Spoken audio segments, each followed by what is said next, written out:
بسم الله الرحمن الرحيم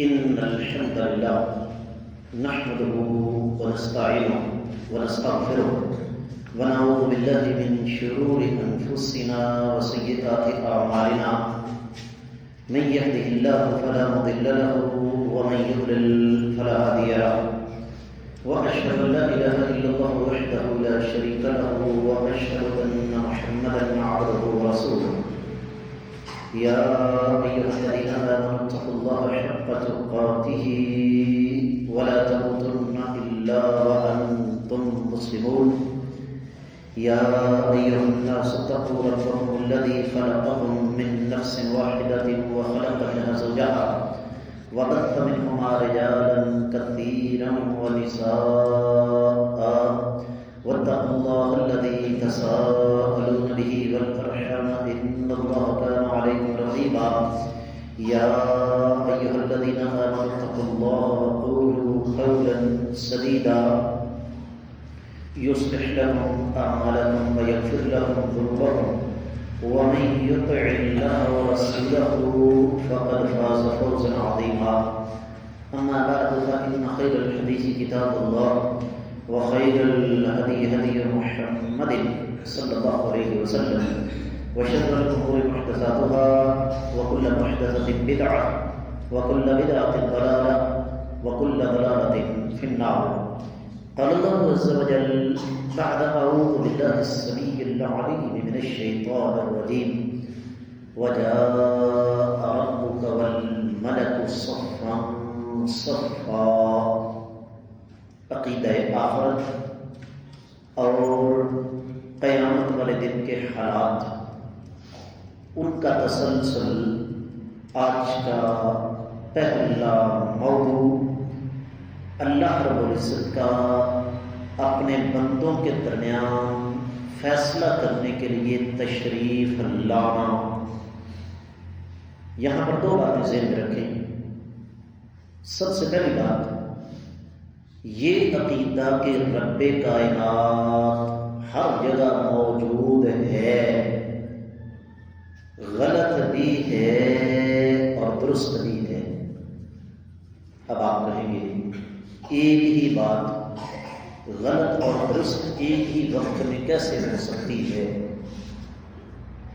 بڑا نازک معاملہ ہے، بڑی توجہ کے ساتھ سمجھنے کی ضرورت ہے.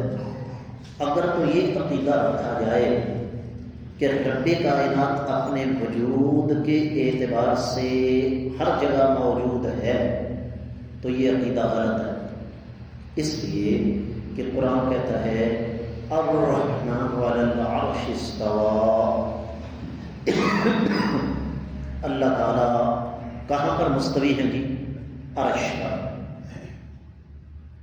اب جو حلا بیچارے لوگوں کے عقیدے سے کھیلنے کی کوشش کہتے ہیں جی بتائیے کہ عرش بڑا ہے کہ اللہ؟ اس کا سیدھا سادہ جواب قرآن کے اندر موجود ہے فلا تضربوا للہ الامثال. اللہ کے لیے مثالیں بیان نہ کرو، یہ سوال ہی بیکار اور فضول ہے. اس لیے کہ رب کائنات کی صفات کے معاملے میں اپنی ناقص عقل کو استعمال کرنا یہ شرعی طور پر جائز ہے.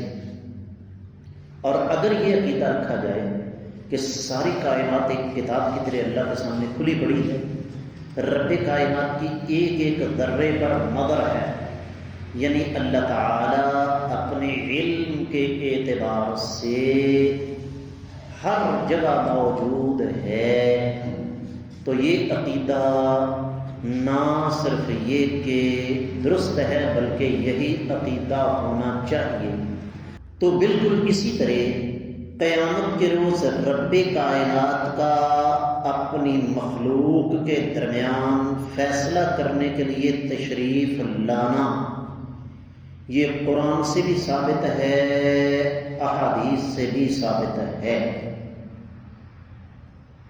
میں نے آپ کے سامنے قرآن مجید کی سورۃ الفجر کی 30ویں پارے میں سے ایک آیت پڑھی وَجَاءَ رَبُّكَ وَالْمَلَكُ صفا صفا، اللہ رب العزت اور فرشتے صف در صف تشریف لائیں گے۔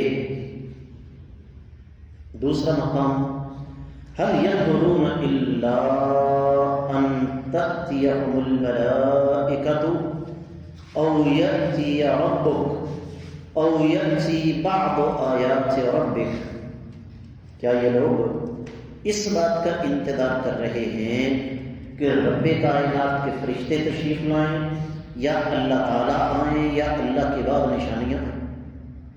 پھر صحیح بخاری اور صحیح مسلم میں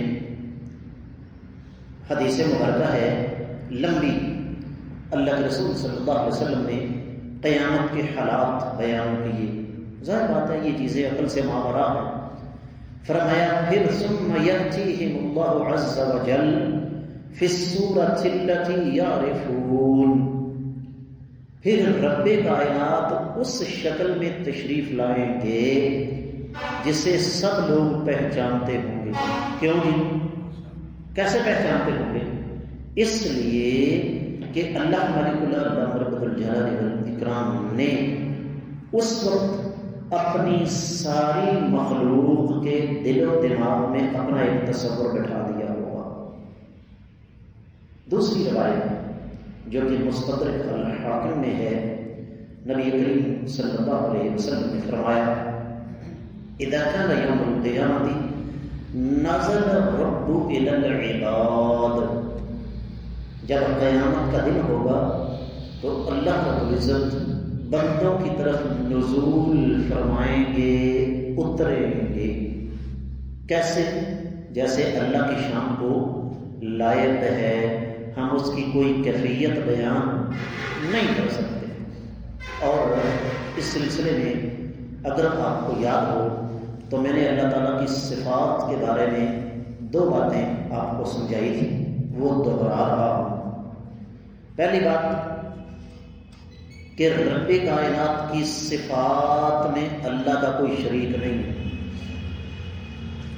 اللہ تعالیٰ کی ایک صفت ہے علام الغیوب، رب کائنات غیب کا علم جانتے ہیں، غیب کی کچھ باتوں کا ہمیں بھی پتہ ہے۔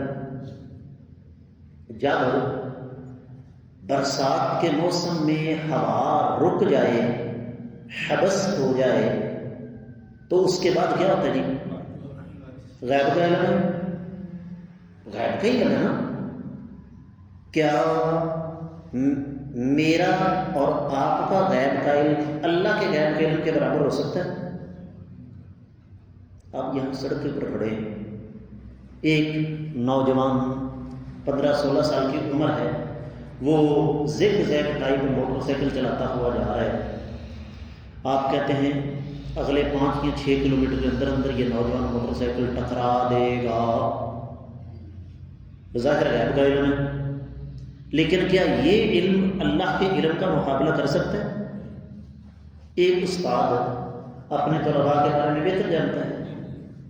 استاد جی پیشین گوئی کر دیتے ہیں فلاں شاگرد فیل ہو جائے گا، کیونکہ ان کو پتہ ہے لائق لیکن ہڈ حرام ہے، کام چور ہے، کاہل ہے، سست ہے، اور وہ فیل ہو جاتا ہے۔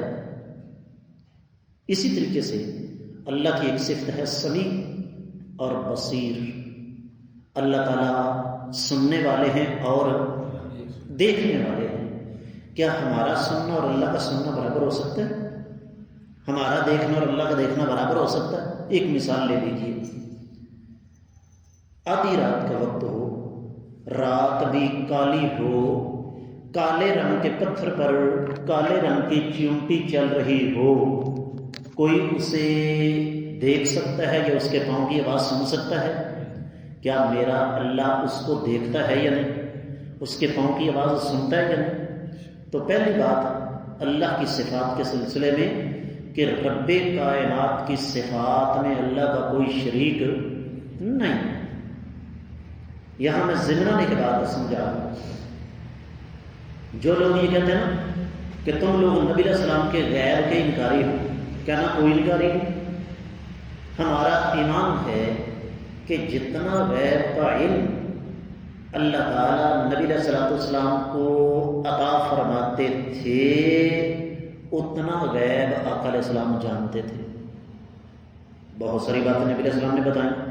مثال کے طور پر غزوہ بدر کا موقع، تو نبی علیہ السلام نے پہلے کیا نشاندہی فرما دی؟ یہاں پر فلاں بدبخت گرے گا، یہاں فلاں گرے گا، یہاں فلاں گرے گا۔ کہاں سے پتہ چلا؟ اللہ تعالیٰ نے وحی کے ذریعے بتا دیا۔ اس غیب سے کوئی بھی انکاری نہیں۔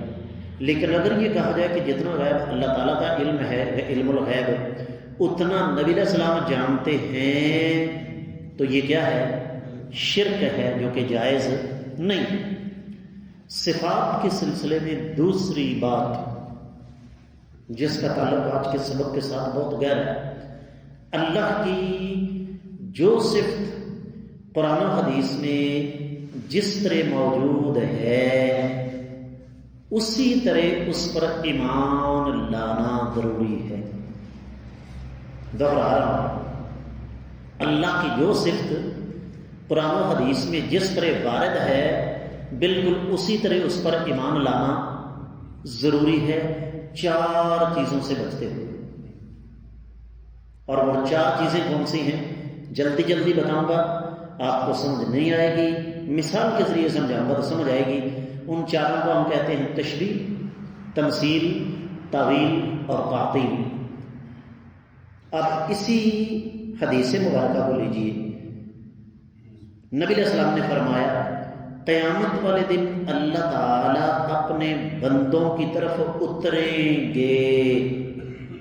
میں نے جملہ کیا استعمال کیا؟ کیسے اتریں گے؟ جی جیسے اللہ کی شان کو لائق ہے۔ اگر یہ کہہ دیا کہ اللہ تعالیٰ اس طرح اتریں گے جس طرح امام خطیب ممبر سے اترتا ہے تو یہ جائز کیوں؟ یہ تشبیہ ہو گئی۔ یہ کیا ہے؟ تشبیہ۔ ایک بندہ یہ نہیں کرتا، یہ نہیں کہتا کہ فلاں کی طرح اللہ تعالیٰ اترے گی۔ تمثیل یا تخیل ایک اپنی طرف سے تصور کر کے کہتا ہے میرا خیال ہے کہ اللہ تعالیٰ اس طرح اتریں گے یا اس طرح اتریں گے، یہ بھی شرعی طور پر جائز نہیں۔ ایک بندہ کہتا ہے اس سے مراد اللہ تعالیٰ کا اترنا نہیں، اس سے مراد رب کائنات کی رحمت کا اترنا ہے، اللہ کے فضل کا اترنا ہے۔ یہ تعویل ہے جو کہ جائز نہیں۔ اور ایک بندہ کہتا ہے قیامت کے روز اللہ تعالیٰ اتریں گے ہی نہیں۔ یہ سارے کے سارے سلسلے کیا ہیں؟ غلط ہیں۔ آسان سا حل ہے۔ کوئی پوچھے قیامت والے دن اللہ رب العزت اپنے بندوں کی طرف کیسے اتریں گے؟ جیسے اللہ کی شان کو لائق ہے۔ دو گروہ ہیں، معتزلہ اور معطلہ۔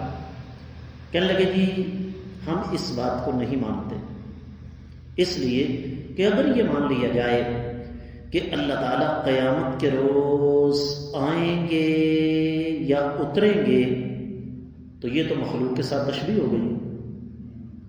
مجھے بذات خود ایک مولوی صاحب نے بتایا، کہنے لگے جی کس قرآن و حدیث کی بات کرتے ہیں؟ جرأت دیکھیں، ہمت دیکھیں، کہتے ہیں کس قرآن و حدیث کی بات کرتے ہیں؟ قرآن میں اللہ کے ہاتھ کا ذکر ہے، حدیث میں اللہ تعالیٰ کے پاؤں کا ذکر ہے، قرآن میں اللہ کے چہرے کا ذکر ہے، حدیث میں اللہ کی انگلیوں کا ذکر ہے، تو بت تو تیار ہو گیا۔ ایک مولوی کہہ رہا ہے، کہتا ہے بت تو تیار ہو گیا۔ میں نے کہا اللہ سے ڈرو، کیا کہہ رہے ہو؟ کہتا ہے کیا مطلب؟ میں نے کہا سیدھی اور صاف بات ہے، اللہ کا چہرہ ہے جیسے اس کی شان کو، اللہ کے ہاتھ ہیں دونوں، بل یداہ مبسوطتان قرآن میں ہے، اللہ کے دونوں ہاتھ کھلے ہیں، کیسے؟ جیسے اس کی شان کو لائق ہے۔ بندوں کے دل اللہ کی دو انگلیوں کے درمیان ہیں، حدیث میں آتا ہے اللہ کی انگلیاں ہیں کیسی؟ جیسی اللہ کی شان کو لائق ہیں۔ حدیث مبارکہ ہے قیامت والے دن جہنم، سارے کے سارے جہنمی اس میں چلے جائیں گے، اللہ تعالیٰ فرمائیں گے بھر گئی ہو؟ کہے گی حل من مزید، یا اللہ اور لاؤ۔ اللہ تعالیٰ پھر اپنا پاؤں رکھیں گے۔ اب اللہ کا پاؤں کیسا ہے؟ جیسا اللہ کی شان کو لائق ہے۔ جب انسان یہاں تک پہنچے تو سارے کے سارے اختلافات ختم ہو جاتے ہیں۔ تو کہتے ہیں کہ بات اصل میں یہ ہے کہ جب ہم یہ کہیں گے کہ قیامت کے روز اللہ تعالیٰ آئیں گے تو آتا تو وہ ہے جو پہلے موجود نہ ہو، اور یہ تو مخلوق کے ساتھ تشبیہ ہے۔ ہم کہیں گے کہ یہ صرف اور صرف آپ کی عقلی ماشگوفی ہے، عقلی موشگافی ہے، آپ کے فہم کی غلطی ہے۔ رب کائنات کا آنا قرآن سے بھی ثابت ہے، حدیث سے بھی ثابت ہے، لہذا اس کو ہر حال میں ہمیں تسلیم کرنا ہے، اس کے علاوہ کوئی اور چارہ نہیں ہے۔ اس کے بعد اگلا مرحلہ آ جاتا ہے حساب و کتاب کا، اس پر تفصیلی بات انشاءاللہ ہم کل کریں گے۔ آج کے سبق میں صرف اتنی بات کہ حساب سے مراد قیامت کے روز رب کائنات کا اپنے بندوں کے اعمال کو گن کر نیکوں کو ان کی نیکی کا اجر دینا اور برے لوگوں کو ان کی برائی کی سزا دینا ہے۔ یہ انشاءاللہ ہمارا آنے والے سبق کا موضوع ہے۔ اللہ تعالیٰ کی بارگاہ میں دعا ہے رب کائنات عقیدے کے اس اہم ترین موضوع کو ہمیں سمجھنے کی توفیق عطا فرمائے، اور ہماری ٹوٹی پھوٹی نیکیاں اللہ تعالیٰ اپنی بارگاہ میں قبول و منظور فرمائے۔ اللہ تعالیٰ ہم سب کے ساتھ راضی ہو جائے۔ وآخر دعوانا ان الحمد للہ رب العالمین۔